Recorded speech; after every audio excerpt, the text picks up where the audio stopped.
I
think.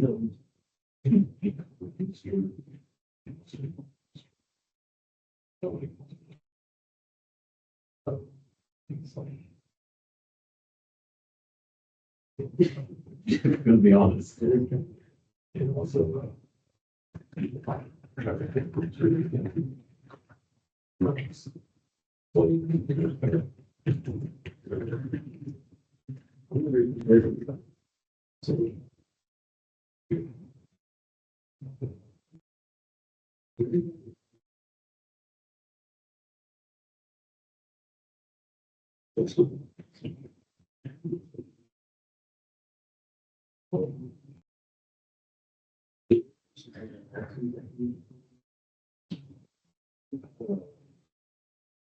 It would move it. Shouldn't they?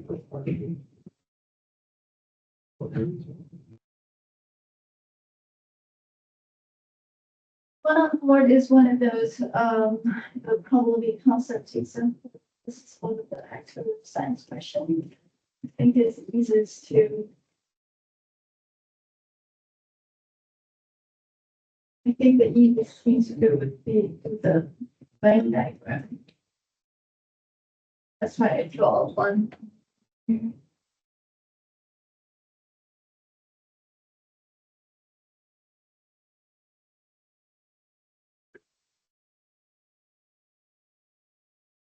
The goal is 10,000. If you want to use the probability formula, you give me the same that we mentioned last time.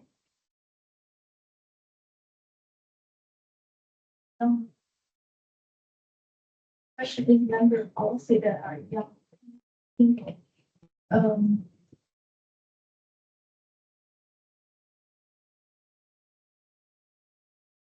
So it's not married.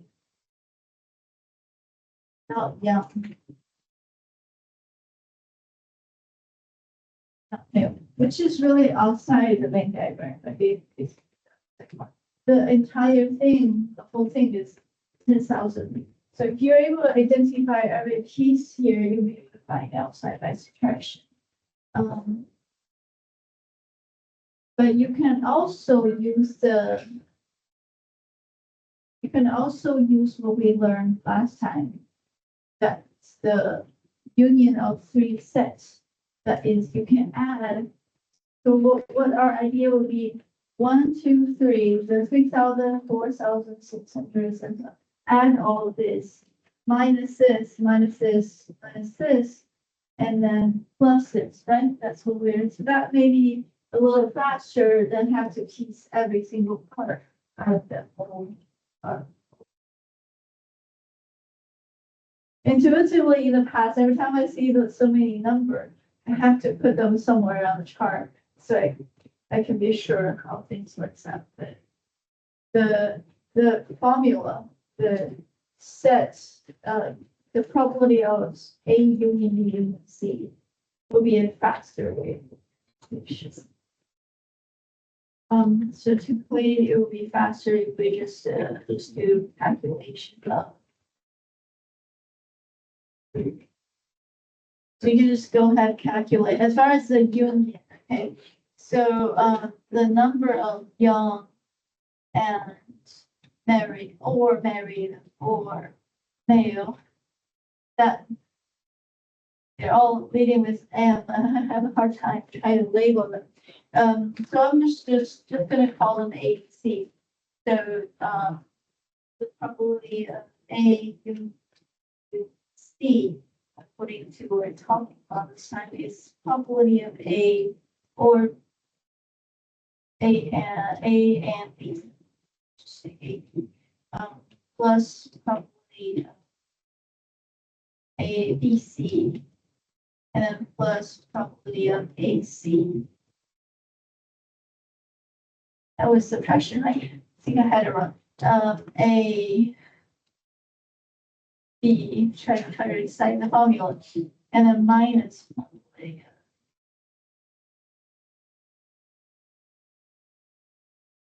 A minus probability minus probability A, C, and then probably plus probability A, C.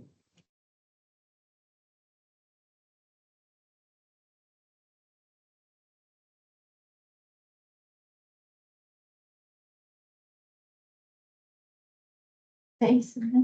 Okay, so that's basically what we're gonna do is take out all of these numbers and start adding and subtracting. What we do 3,000 plus 4,600 7,000 minus 220 minus 3,010 minus 1,400. The last one is intersection of all three sets, which was subtracted 3 times, and we were supposed only to 1 time. They were added 3 times and subtracted 3 times. We have to minus it 1 time.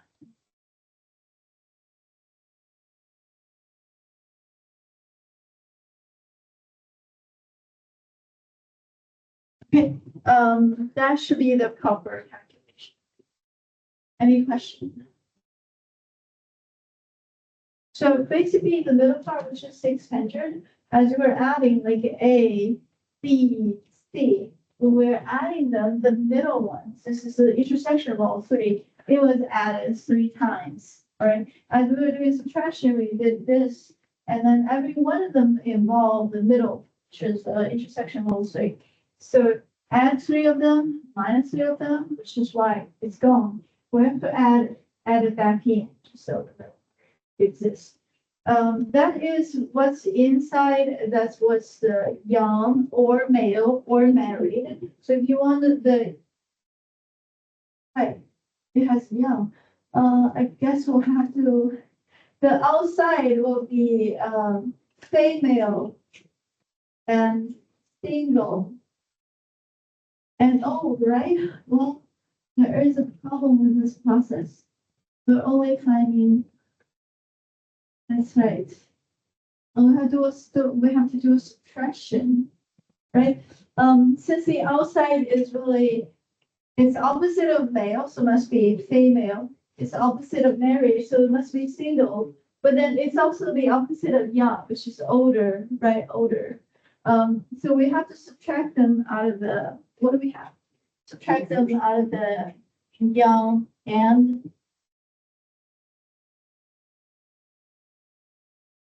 so that, let's see the calculation. So that's the final answer for what we have so far.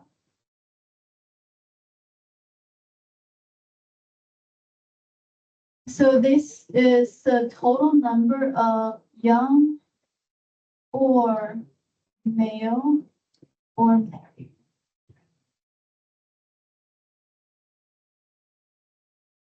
So if you take the 10,000 and subtract this, what you are finding is really old or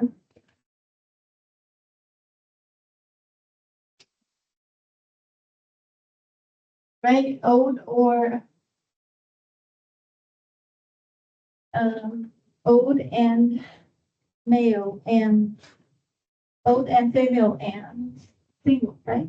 Probably that way. So.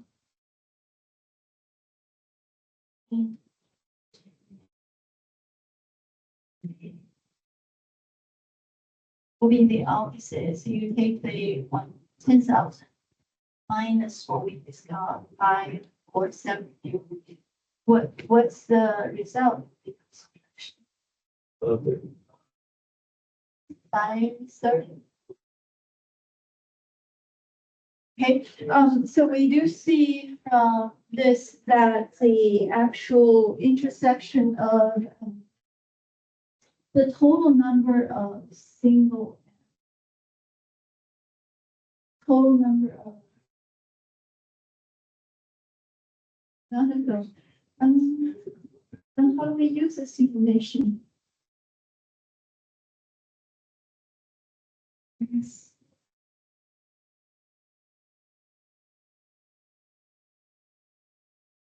We're trying to find a young female and female. So if we have the total single and female, subtract out of that will be young female.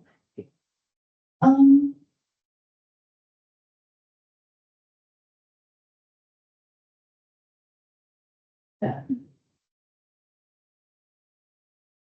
Okay, let me finish the Venn diagram. I feel like I'm a little bit lost about how we calculate this faster.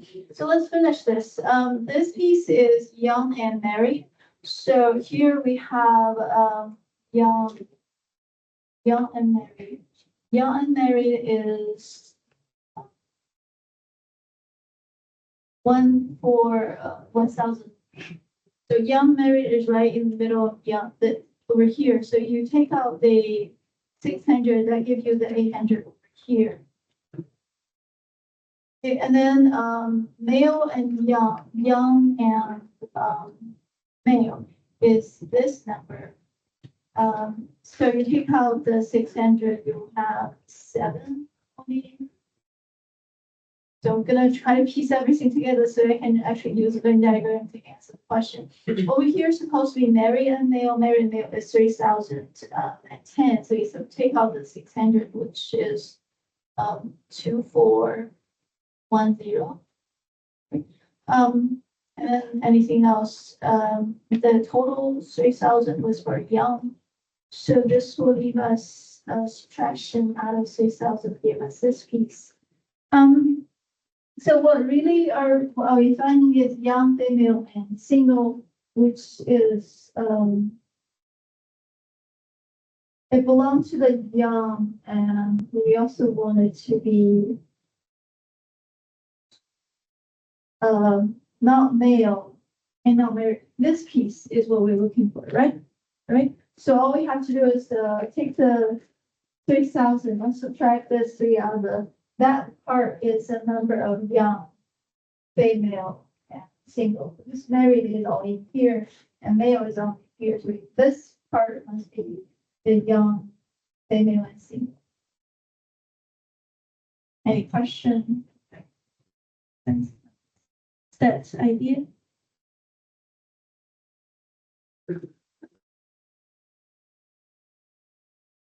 And then I guess we'll have to scratch all that because it's not the right focus. So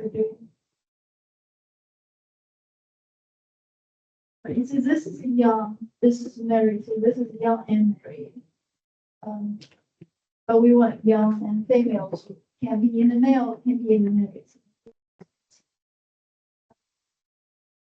I think after we felt the middle, the center, and these two pieces were because the total number of young people is 3,000. So for this question, whatever question you are answering, normally with Venn diagram, we can see the overall picture, but I do end up solving, figure out more sometimes. Some of the information we don't need, and we still figure out anyway. This is on the chart. Any question? Do you get the number? Oh, yeah. So that's today's attendance question. Let's see, but thought I could use a formula, but it's not exactly following the formula. I thought I would have worked out, but. So we would take the 3,000 total and subtract the 720, subtract the 600, and subtract the 800. I'll let you think.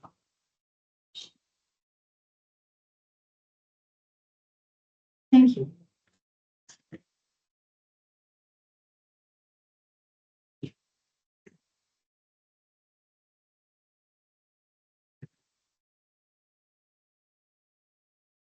Thank you.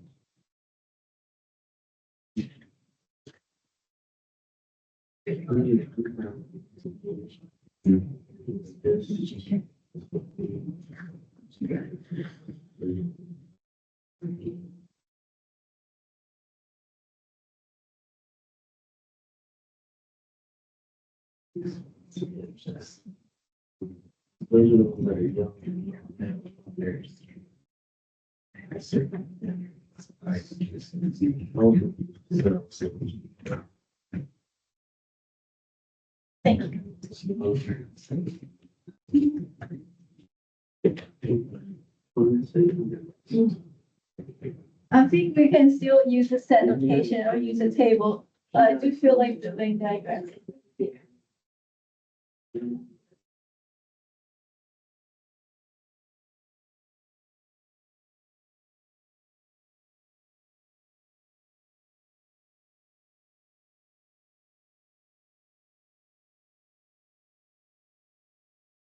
Right.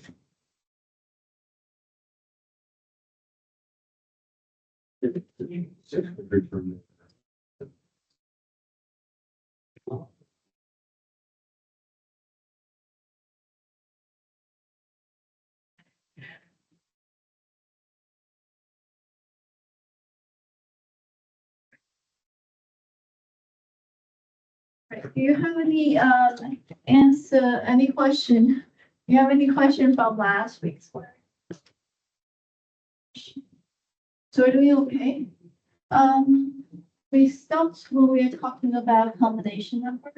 And this is the formula how to calculate a combination number. You can define a combination number by factorial. So NCR is n factorial divided by r factorial multiplied by n minus 1, that's minus r factorial. And we can think of it as a way to make selection into two opposite choice. That's why it's also called a binomial coefficient. Because you essentially find out if you have only two choice. Right, so basically you got n number of items and you have this.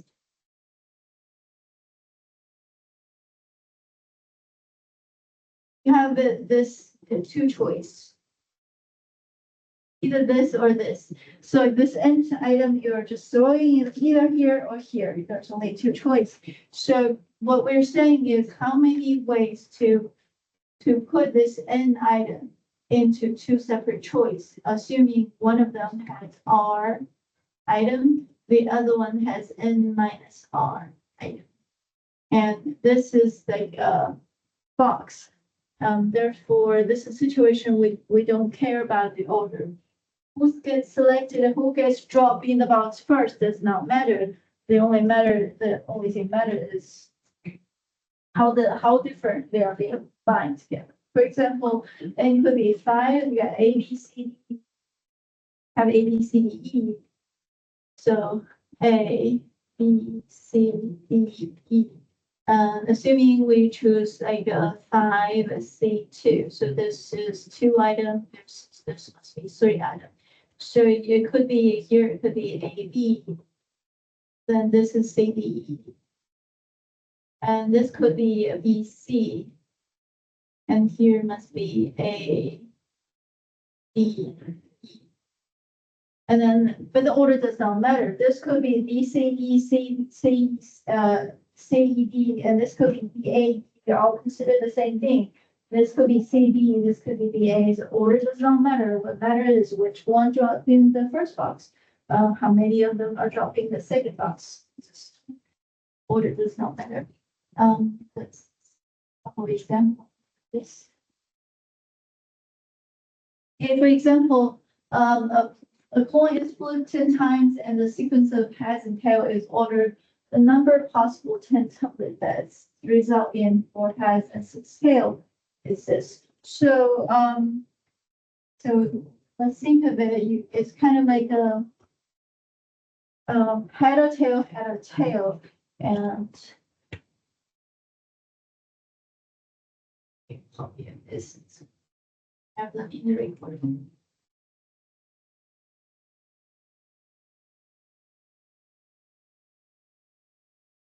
Right, so basically you have this, you're flipping 10 times. Every time you flip it is either head or tail. So, so you can have over here is all the head. And this is all the tail. Right, so for example, you toss it the first time is either head or tail. Let's say the first one is head, so one is here. All right, toss it for the second time, maybe that was tail, so the 2 falls in here. Toss it the third time, let's assume it's a tail again. And then the 4th time, let's assume that was a head, and then this is falling. So basically, this pen trial is being fall into 2 different categories, either head or tail. So it's like you're having this 10 item, and you're choosing how many different ways for us to have 4 heads. So this, we're only allowing 4 in here, and this is 6 in there. So the total number of possibility is 10C4. Any question? The thing is, we don't care about the order, so the head can be, the first one is head, so whichever one is the head, or so whichever they occur, it doesn't really matter. Just want to know which one. It's kind of interesting. That one, and the second example in an orchard shows 7 orchards are to be placed along one side of the greenhouse. There are 4 lavender orchards, 3 white ones. So basically, there are 2 different colors, and we want to line them up. And the 4 lavender are considered identical, and the 3 white orchard are considered identical. So you're trying to figure out how, what was the order? There's only 2 choices. So L or white. The differences between the color. So there are 7 of them. So so it can be L, all lavender, and then Y.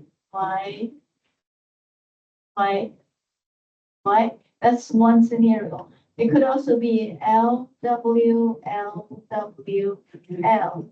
I guess the rest of them are W. 4, 3 white. Had a wrong order. 4 lavender and 3 white.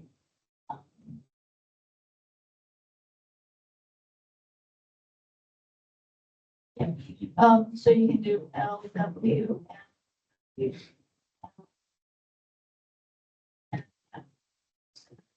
So they can have different order there. So essentially, you're choosing the order to fall into either L or W. It's 7C. The lineup. Any question? So this is assuming the orchard, if they have the same color, they're considered the same thing, right? If they are different, for example, the lavender, if they're different as L1, L2, L3, L4, then the order does matter. So then these 2 switch will be different in that case, and then we have to do permutation. But right now we do combination because same color considered the same arrangement. Good question. Um, That was the solution for this one. This is another example is, what if we have three different color? This example, there's only two color. So this calculation is 7C4 it's this 7C4 is people call a combination number, sometimes call it binomial. These are two color. Now, this is a multinomial coefficient. That is, what if you have three different color? White, lavender, and yellow. In that case, it's kind of like storing things, arranging things into three boxes. You have 9 items, you're putting into 3 different boxes. And how many different ways to have 3, 4, 2 arrangement? Okay, so in this case, the total number of possible arrangement is 9. 952 divided by 352 times 452 times 2. Trinomial instead of binomial version. Any question?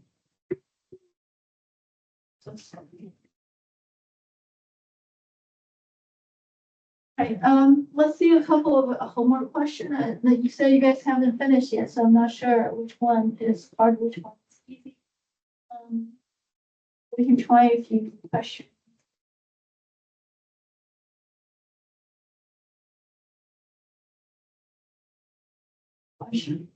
A man has 5 ties, 6 shirts, and 5 different pair of trousers. How many different ways does he dress himself?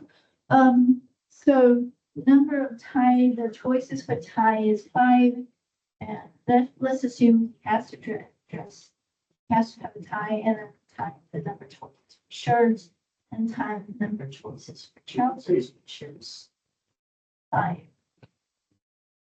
And then we multiply them all, it's the total answer, it's actually 150. So the first question is a multiplication of choices.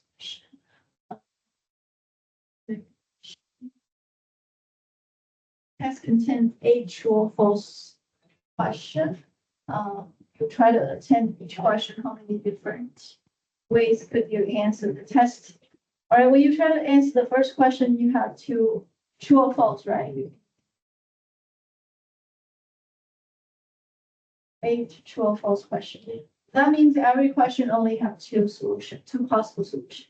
So it's 2 times 2 times 2 times 2, all 8 of them, right? So you multiply 8, 2 together, and then the total number of possible way to answer the test question is 2 to the power of 8, because it's 2 times 2 times 2 times 2.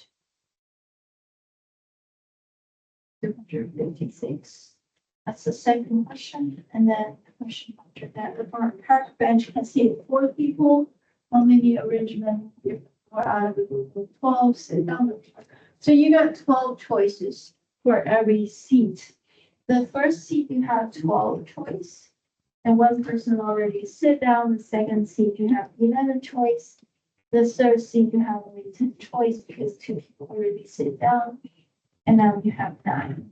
But now that's finished letting all 4 chairs have a person there, and that's that.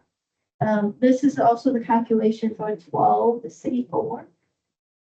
This question, a permutation question, question 3. How many ways can teams 22 players choose a captain and 2 alternative captain? When they are choosing the captain, to say they have 22 players. So they get 22 choice, right? 22 choice when they're choosing the captain. When they were choosing the alternate captain, they have 21 people left. So that's actually 21 choice. But then out of this 21 person, we're choosing 2 alternative team, alternate captain. The alternate captain, there's no explanation whether they're different or not. We're assuming they're the same, so it's 21 choose 2. That's the second step. So step 1, you choose a captain. Step 2, you're choosing 2 people, you count out to 2 people out of the 21 left over, the remaining people. So the calculation would be like 22 times, this is 21 factorial over, let's calculate 21Z2. 21 factorial over 2 factorial times 19 factorial. That's how you calculate the permutation number. But as you can see, the 21 cancel the 19 factorial. So that if the 19 number canceled out of the 21 number multiplication, what you have left is a permutation. That's 21 times 20. But then we still have to divide by 2 times 1. So that's what's special about combination number. If you only have 21 times 20, it will be a permutation number. But since order does not matter, we divide it by 2 to get rid of the order combination number. So according to the calculation of 2 cancel the 20, it would be a 10, so that's 210. This number, this combination, 21C2 is 210. So that 210 has to multiply by 22. So essentially the final answer will be 22 times 210. 210. Yes, I need a calculator. It's a large number. So this is question 4. 7 different mathematics book, 4 different computer science book, and James wished to fill 5 positions on the shelf. If the first 2 positions want to be occupied by math books, the last 3 by computer science book. When you are trying to lay the book on the shelf, and we were supposed to do communication, but since we had to choose out of that many book, I'll do a calculate. So there are only 5 positions on the shelf. That means we cannot leave all the books there. So 1, 2, 3, 4, 5. Trying to fill 5 positions. 2 of them are to be math books. 3 of them, the other 3 has to be science book. So let's assume these 2 has to be math book. How many math books do we have? We have 7. Okay. So for this, we have 7 toys. And then so it's got to be math book. Then we have 6. We okay so far? For this, the order does matter. So I would do mutation. The first 2 positions are to be occupied by math book. The last 3 has to be computer science book. We have 4 computer science book. So now let's talk about computer science book. Since it has to be computer science book, so here I have the 4 book. There are 4 computer science book there. So 4 total. You had 4 choice for that first place, and then 3, and then 2. Since if the book already have a position, we have less of choice, right? This is the 4P2, actually 3 position. So 4P3. And so if you want to use your calculator for this, it's 7P2, 7 book, choose 2 to arrange there. And then multiply by 4P3. This we're arranging 4. The total number of computer science book is 4, but we're only arranging 3 of them on the shelf. And that will be how we calculate this. So 3, 7, 6, 4, 3, 2. Any question? You can try the rest of the to see 4 people in the 5 chair. So this is 5 times 4 times 3, 2. That's 4 people, right? The first seat, 5 choice. Second seat, 4 and 3, 2. And with a calculator, this is really a computation. You do 5, 4 on your calculator to calculate it. That's the same answer as right now. This one, a choice of 16 topping. Pizza topping, when they are on top of the pizza, you can't tell which one was on the topping first, right? They're there, it's already in the pizza. So you're choosing 4 topping out of 16. topping, that is 16C4. Out of 16, you're choosing 4 of them to be on the pizza. Which one gets chosen first does not matter. This is not the same as in the book on the shelf, right? Book on the shelf, you really don't have to worry about who's on the left, who's on the right. But topping on the pizza, there's no ordering. So this, you can use your calculator to calculate 16C4. But if you want to use your hand to calculate 4, or topping, right? First one is 16 choice and then times 15. And then times 14 and then times 13. This is 16P4 choose of 4 toppings. But this is a calculation when the order does matter, right? Since the order does not matter, we have to divide out the ordering and say which one I choose first. That doesn't really matter. So we divide it by 4 times 3 times 2. And we're supposed to time 1, but that doesn't matter. That division will cancel the order. And that's exactly how you calculate 16C4 by hand. Any question? So this is question number 7. I'll need you to finish the rest of them. So you might see occasionally see 1 or 2 questions always a little bit harder, but most of them are similar to what we just did. Right. So let me move on to the next section. Let's finish the method of enumeration. Basically, this section introduced the concept of factorial, permutation, and combination. And we're doing all those questions just to practice to tell them apart. And the fundamental idea of them is multiplication choices.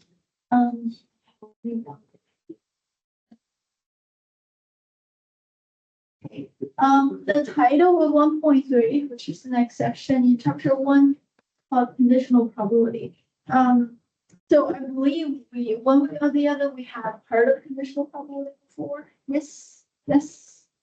Right. So conditional probability is probability value that will allow us to figure out under certain condition how likely something else will happen. For example, like what's our class attendance? How likely a student will attend classes if it's sunny? How likely a student will attend classes if it's raining? And those are conditions, right? The sunny or rain, those are the conditions. I'm sure that the answer will be different. People will expect the conditional probability when there's raining, probability of going to classes will be slightly lower than when it's sunny. So that's the idea. That's the reason why conditional probability is necessary, because it's allows us to figure out under certain preset condition what will happen subsequently. All right, so this is a numerical example. So in the table, we lay out, I think these are talking about flower, blossom, sunflower, blossom on time, some are a little late. Let's assume that's all about flowers. So in this table, we had the scenario for early and late for different color. I believe the red, that's red, it's yellow. But here we have total number red, total number yellow, so the grand total is 20.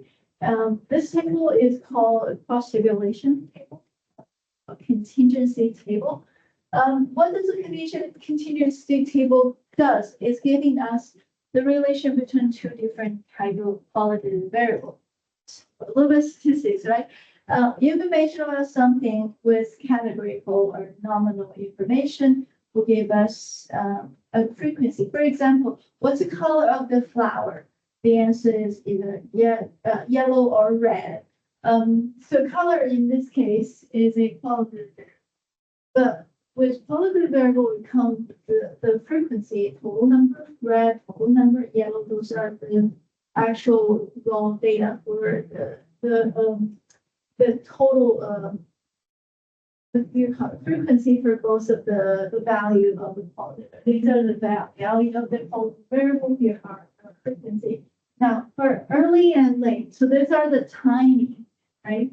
Is this flower blossom early or late? And so that again is qualitative variable. So we're looking at whether we have any relation. So this is yellow flower tends to blossom earlier than the red or something else.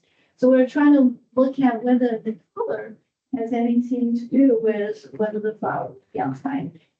All right, so for example, on the title, we see we want to calculate what's the problem, what's the probability that the flower will be red, assuming this is early. So if we knew this is an early flower, how likely that is a red, assuming this is only probably on that 20 flower there. To calculate this, you would do is that you are looking at a scenario when you already know this is in the early category. So to calculate this probably you would look at this as your total.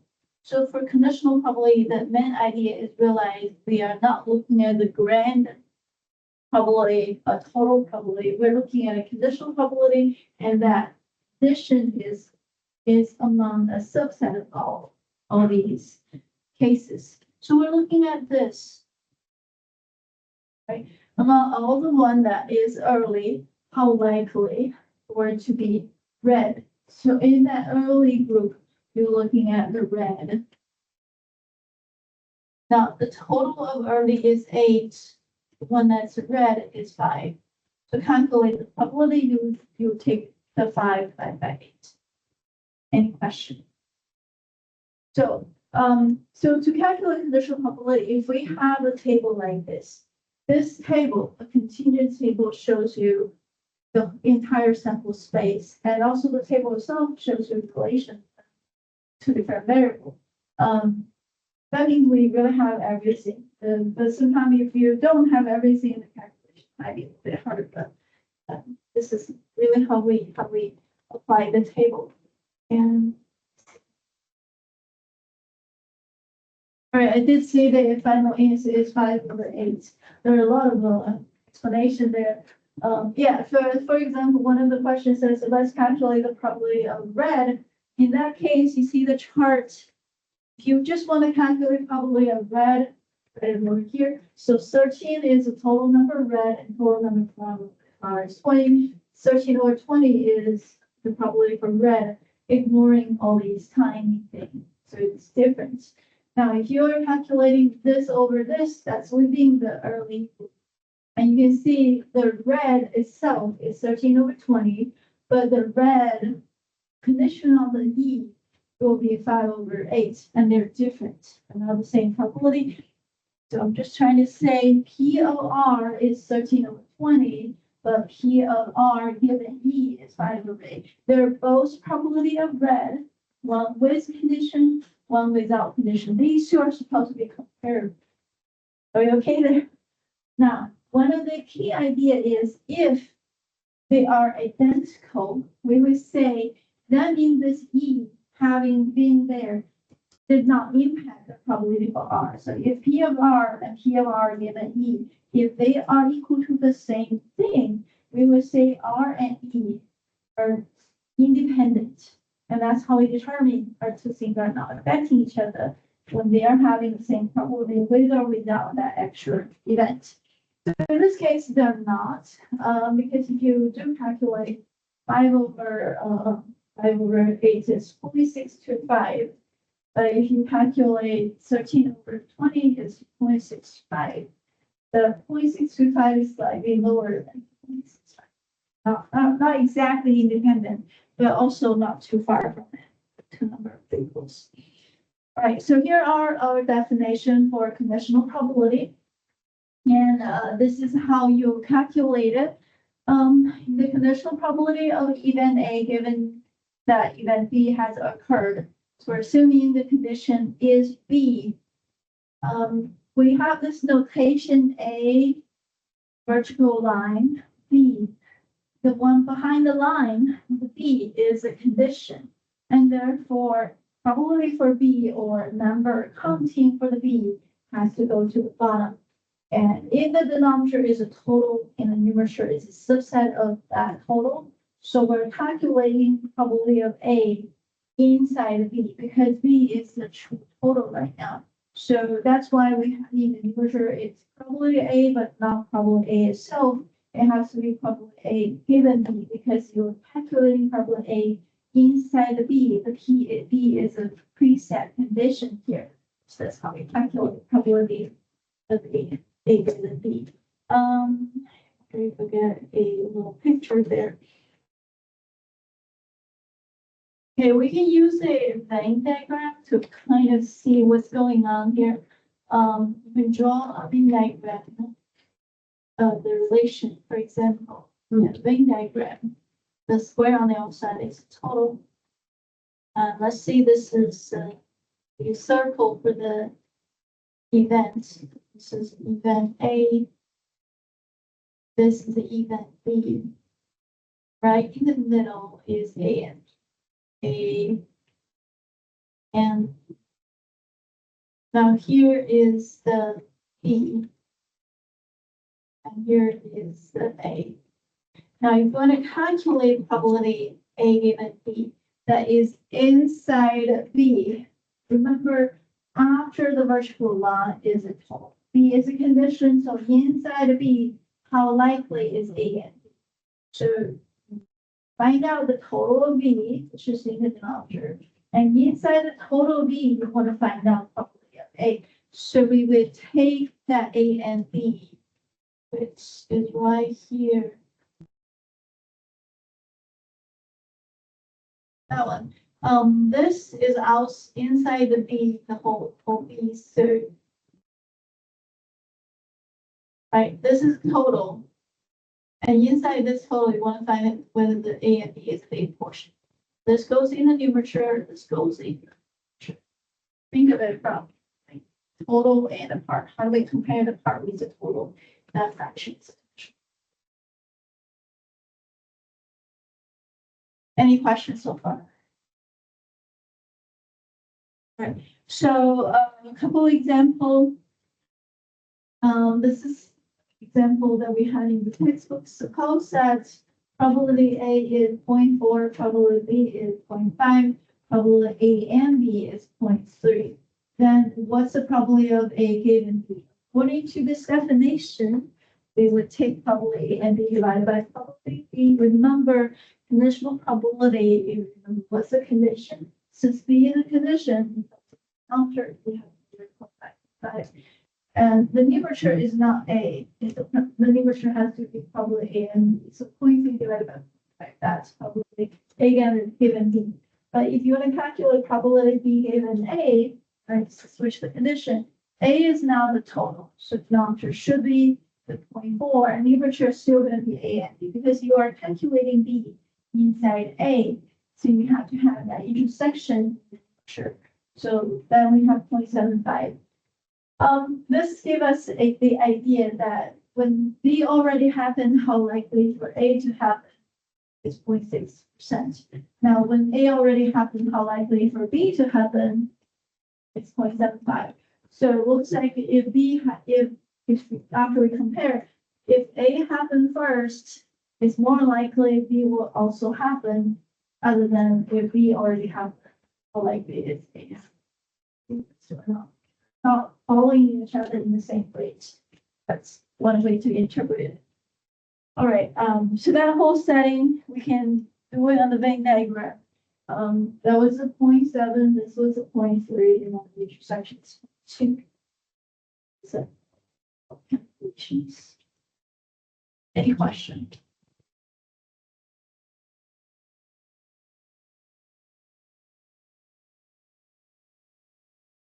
Not exactly matching, some slightly off.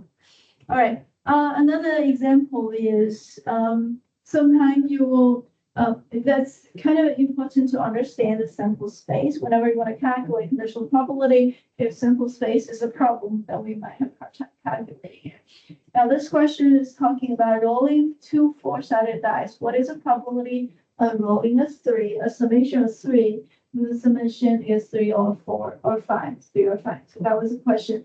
So if you read the question, actually the question is longer in the book, but I made it shorter just to use notation.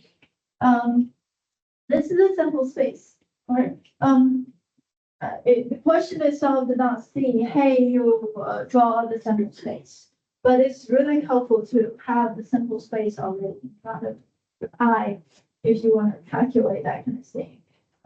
So if we were to calculate this, assuming we already had that sample space already listed one by one, all 16 of them. Okay, so how do we calculate this?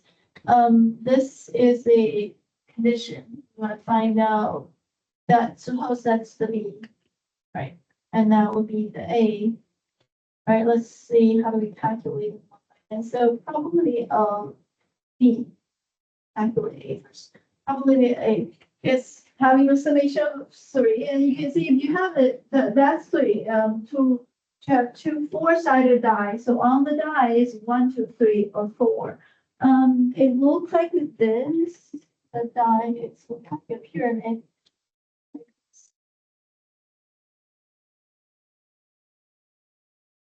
Right, 4-sided die.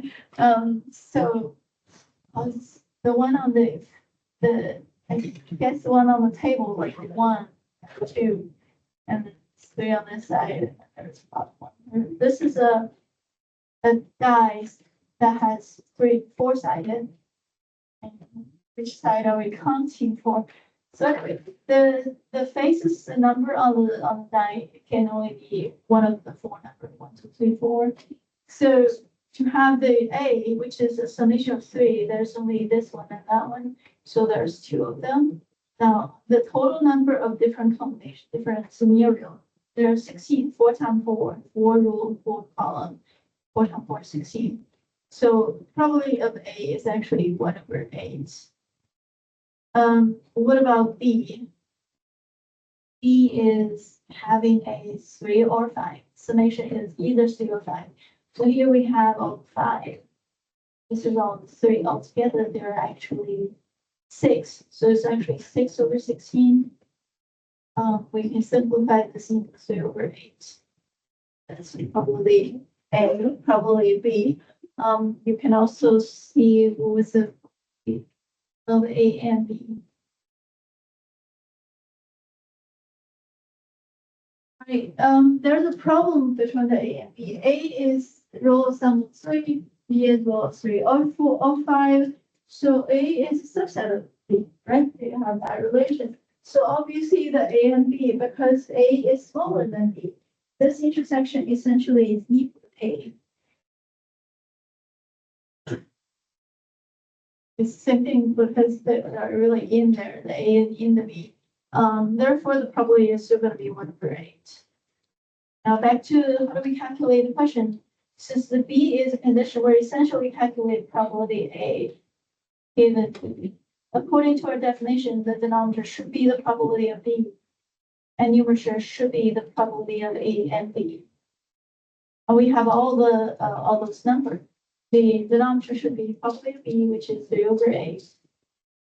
And numerator should be the 1/8. Which is probably A and B, I get 1/8. And the 8 will cancel with the answers from this.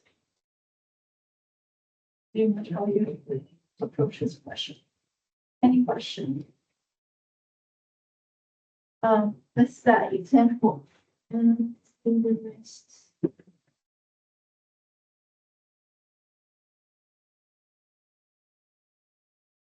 Okay.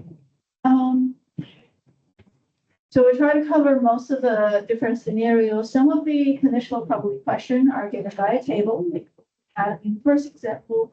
Some of them are given by a graph. Some of them are given by words. So if the question is given by words, you might have to think of a way to organize the information. Again, in probability or in statistics, there are 3 common ways of it. You can use Venn diagram, tree diagram, or a table. And if it's words, I guess the first thing is try to organize them to see if they fit in the table. There are 25 balloons on board, of which 10 balloons are yellow, 8 are red, 7 are gray. The player starts as the balloon solidifies and randomly hits one of them. Given that the first balloon is yellow, what is the probability the next balloon is also yellow? So choose. Okay, I guess I have the answer already there. So basically the total number of balloon is 25. We're gonna have to look at what is the probability for the first first try, and what's the second try? Okay, so, the first balloon is hit, the first balloon hit is yellow. So what is the probability of hitting a yellow balloon? So that we'll write probability of yellow. You can see the total is 25, right? And then how many yellow? 10, right? So we can have 2/5. Okay, and then, given that already happened, what's the probability the next balloon is also yellow? As you were reading the question, one of the common way to interpret the answer is any question that starts with the word given. You knew this is supposed to be a question of the conditional probability. So we're not calculating that. That one is not the answer. That was just calculating how likely it was to yellow out of that 25 balloon. Now we were really calculating is assuming yellow already is the first balloon. What is the probability the next balloon is also yellow? Right, so we're really calculating. That's yellow number 1. That makes sense. 2. So we want to calculate how likely for the second one to be yellow. All right, so now, right now, you know how many balloons we have left. The first is already hit. Out of the 25 balloons, one of them is gone, right? So you only have 24 balloons left. And we're not going to know out of this 24 balloons, how many are yellow. And because one of them is gone, so only 9. So the answer will be 9 over 24. And this is a initial probability. We can see that having the first one already yellow, it changed the likelihood for another yellow. So it's no longer 10 over 25. Instead, it's 9 over 25. Make sure not too far if you put it in the calculator. I believe the probability is a little bit. That was 0.4. This is what's 9 over 24? Did it run higher? 0.37. So it actually went lower. I guess because one of the balloons is gone, so that kind of reduced the likelihood. So it's understandable, right? Just imagine if 3 yellow balloon is gone, how likely for the next one to be yellow? People would be thinking, hey, since so many yellow balloon is balloon, then obviously there's likely for the next one to be yellow if the thing is random. But I doubt that's the case. Most people at a fair, they have their target, right? It's not completely random, but this is assuming it's random. But anyway, this question itself just to introduce the idea of conditional probability. All right, so let's look at where do we need conditional probability for? Conditional probability is one of the part of the multiplication probability. Multiplication. When do you need multiplication? It's when you are calculating probability of probability of A and B. Now, if you have the Venn diagram or tree diagram, if you have your sample space completely understand, you do not need multiplication rule. We will calculate probability of any event if you have condition scenario completely lay out, understand, then probability of any event is number of outcome in the event divided by the total number outcome. Number of item in the event divided by the size of the sample space. And the thing is, we don't always have the sample space, and that's where the formula comes. We will apply formula, like the additional formula or the multiplication formula. We apply the formula only when we have limited information. And that's why we have to calculate things step by step. Use partial information to get things done. So multiplication rule. Basically, we're calculating probability A and B both happening. So you can think of A and B are 2 different events. And sometimes I look at this as an order. There are 2 different formulas. I consider them as which one happened first. So the first formula says, if you want to find probability A and B both happening, Now, assuming A happened first, so you need to first know if probability A would happen. And if A happened first, now that A is a condition now. So you want B happen, and B will be happening on the condition that A already happened. So this is one scenario, the one formula. Another situation is assuming you want A and B both happen. So let's say they take turns, assuming the first event is B. So assuming B happened first, then now you want A happen. So A will be happening under the condition that B already happened. So probably A given B the second thing that you have to multiply. These are all follow multiplication choices, multiplication of event. So the fact that we're multiplying them because you want A and B, you want A and B. So both of them is necessary. And that's why it's different than the or. If you want to calculate probably A or B, you don't need both of them. You just need one of them. And therefore, probably A or B is probably A plus probably B minus probably A and B. And since we only need one of them, but for the end events, since you want them both, that's kind of like a step. Step one, you got A. Step two, you got B. You got to have both of them happen. So that's the multiplication because they are kind of like the steps that we have to take. And the multiplication choices. If things have to be done in several steps, we multiply number of choices at every step. So it has a little bit something connected to the counting principle that we had in the last section. All right, I'm just trying to explain why we have two different formula. Then again, the formula isn't that necessary because before you assign what does the A represent, what does the B represent? A and B is commutative. So probability A and B is the same thing as probability B and A, right? If it's B and A, this is B and that will be A, so then they switch. Since notation itself can represent anything, it's essentially the same formula. Anyway, since the identification of letter A and B is our decision of choice. Okay, so this is a question about similar scenario. So we have a bowl, kind of like the earlier about the balloon. A bowl contains 7 blue chips, 3 red chips. 2 chips are being drawn successively at random without replacement. This is important. If you take something out, you put it back, and then take something out, then it doesn't change the probability. But if you take something out and you don't put it back, it's called selection without replacement. And it would change the total because when it's out, there's less in the bowl, and therefore it changes the subsequent probability. And so we would always look at whether if you take something out, whether you put it back or not. That's a key piece of procedure, key piece of information. We'll calculate the first draw result in red, and that will be since we have 3 red, the total 7 and 3, the total is 10. So the red is 3 out of 10. That probably if A is 3 out of 10. Now, if you want to calculate the second one being blue, so probably being given A would be the red.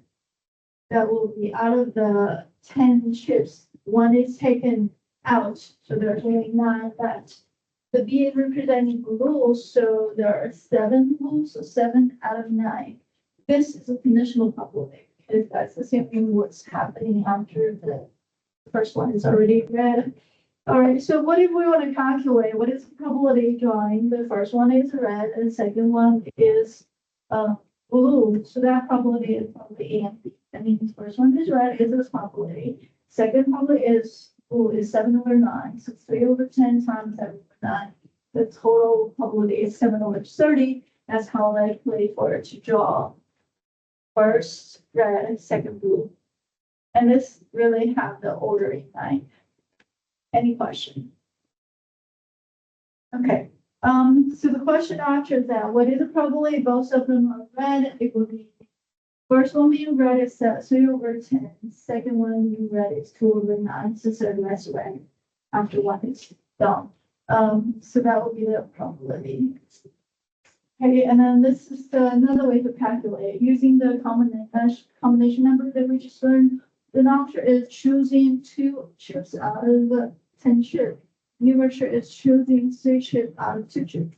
Dividing by the, we get same. Any question? All right, basically combination number just to make things easier since we are looking at everything as a total, like this many, you take this many out, instead of doing it one by one. In this process, you see, if we get only 2 chips, that's fine. But what if you have 50 and over here you have out of that 50, 10 of them is red? Calculate probability of red, 8 of them, you big long multiplication, and this will be easier if you just one combination divided by the combination. So I would definitely recommend the second way since it handles more scenario than the first one. But the first one is more like direct. There's some more things. Okay, so this question also is one of the textbook example. A barn contains 1 hump camel, 7 2-hump camels. Okay, so 2 different types of camels. The camels come out of the barn randomly and one at a time. Probably the 7th camel that comes out of the barn is the 7th camel that comes out of the barn is the 3rd 2-hump camel. To do so can be. Okay, so we're doing the steps. Right, the question itself is complicated, and then because we have to satisfy a really interesting requirement. So we are calculating the answers actually over here. We're calculating the probability that the 7th camel that comes on is the 3rd 2-hump camel. How many 2-hump camel? There are 7 of them. There's 8, 7 and 8, 1 hump. 7, 2 hump, 8, 1 hump. So the total number of camel is 15.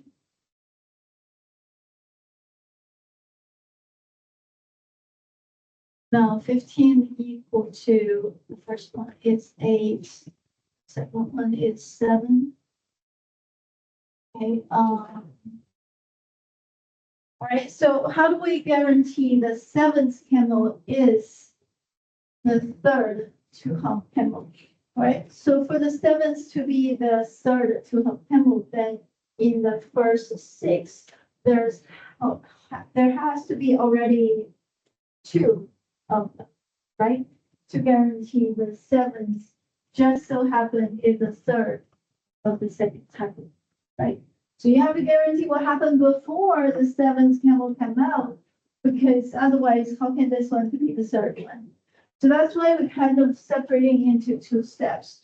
Step 1, you're gonna have how we're calling A. A will be the first 6 camel. There has to be 2. Now we don't care about which one is the 2-hump camel, but there has to be 2 of them out of the first 6. It could be the first 2, it could be the middle 2, but gotta be 2 of them out of that 6. Then the second event, assuming that already happened, you already have in the first 6, there's already 2 of them that belong to that second group. Now, then B will be the 7th one. That's also the 2-hump camels. Yes. All right. So we're gonna look at the 2 because that way it's easier putting things into. Then why do we separate the 2, the last one from the previous one? Because in the previous one, we don't care which one is it, right? We just want 2 of them to be the 2-hump camel, and it can be any one of those 6. But the last one, we're specific. The last one gotta be the 2-hump camel. There's no freedom of it. So let's calculate probability A first, and then we will calculate probability B given A. Then we will multiply them together. The multiplication rule. How do we make sure the first 6 of them has have 2 of the 2-hump camel? Number 1, this is gonna be calculated with a division. So the denominator is all right. So basically, is the probability of A is calculated by division. The first 6 is out of the 15 camel, so your denominator is 15 choose 6. Out of that 16, you're gonna choose a random number of camel, there are 6 of them. And then in the numerator, you specifically wanted out of that 6 camel, there's the 8, there has to be 2 of the 7 2-hump camel, so it's gonna be 7C2. You wanted there 2 of them to be the 2-hump. There's 7 of 2-hump camel, you want 2 of them to belong to event 6. So 7C2, choose a 2, 7 choose 2. And then the other 4 camel can be any one of the 8 1-hump camel. So it's 8C4. And that's where all this calculation comes from. That's where that.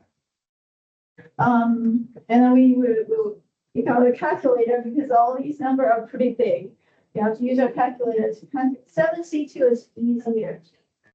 7 times 8 divided by 2. That's 7C2. 8C4 is 8765 divided by 432 multiplied to that. Takes little time. This is even longer. So you're gonna start with 15, 14, 13, 12. And you're gonna list, count down to 6 number, divided by 6, 5, 4, 3, 2.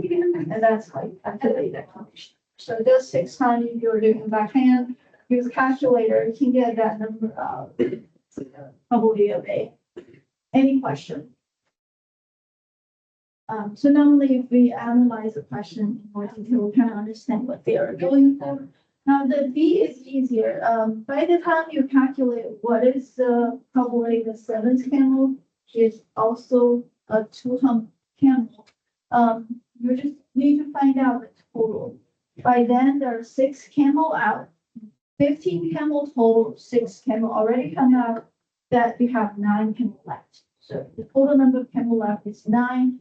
How many of them are the 2-hump camel? Since 2 of them is in the first 6, then 7 minus 2, there's 5 left. So 5 over 9 is that number. And then all we have to do is take this number, multiply that number. And that's the last calculation. It's simply following the multiplication rule. Any question? This will be the one that's separating them into 2 separate steps. We often have a little bit hard time, and then that's something we often do in statistics and probability is looking at the question to see if we can do it in 2 separate steps, in 2 separate events. And that's also something we have to do if we don't have the entire space. I mean, having the camel come out of the barn one by one, that process is actually 15 factorial. So that many things to weigh them out one by one and find out how many of them have 7th being the 3rd one out of the 2nd group. That's almost impossible. And things are, when looking at the simple space is impossible. That's why we need those counting principles. That's why we have to have a quicker way to do the counting of the number of choices.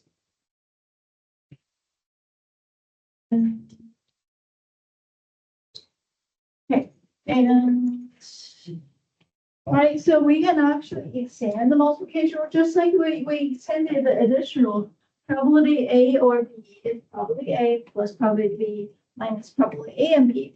Probability A or B or C, you have 3 of them, it's equal to probability A plus probability B plus probability C, and then you minus probability A, B, C, A, C, and then you have to add probability A, B, C. Now, multiplication are similar. You can also make things in steps. So in the end, you can think of the event are happening one by one. So we have 3 different events. Those are the proof of the why it's true, but the last rule of formula is multiplication over 3 events.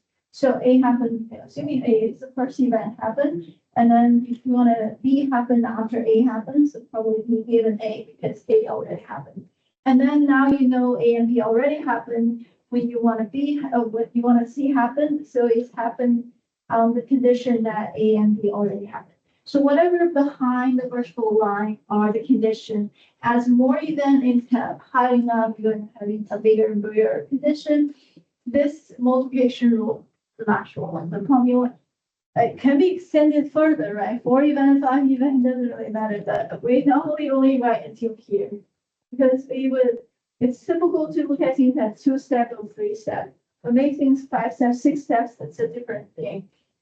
We often do that, but things get more and more complicated, harder to do too much. Okay, any questions? All right, this example is about, this is actually R successive and it's similar to this. But every step of the way we have a conditional probability. 4 cards are to be dealt successively at random and without replacement from ordinary deck of cards. And ordinary deck of card has 52 cards. Right? That has 4 suits. That was the term 4 suit for the term group. So 4 times 13. The probability of receiving in order a spade, a heart, diamond, and club is this probability. So how many spade out of the 52 cards? There's 13. So 13 over 52 is the probability having the first one being a spade. And then you only have 51 cards because you take one out. There's no replacement. You're taking it out and don't put it back. Don't put it back. All right, 51 cards. How many of them are hearts? Since the first one is a spade, you still have 13 cards in that one card. And then the third one being a diamond. Now you have 15 cards, but then 13 of them are diamonds. Guys. So therefore, basically, we're calculating them one by one and multiply the whole thing up. That's multiplication. Any question? So we can only do multiplication rule if we are sure about the conditional probability. If we don't know the conditional probability, then it doesn't always work out. Couple of examples. Save time. I think we're almost out of time. I am going to. I think I did. Did I post it yet? I was gonna post the third assignment for us to try. Yes, I did. I haven't really posted yet, but the third assignment will be on conditional probability, and you guys look at the question to say if it's okay. They're similar. Some of the questions are in table. Some of them give you a Venn diagram, Venn graph, and some of them just plain words, and you have to figure out how to solve it. Any questions? So that'll be it. So look for the third assignment. I hopefully you finish the first 2. That's pretty much how we figure out if we are understanding those concepts. That'll be it. That's it for today. Thank you.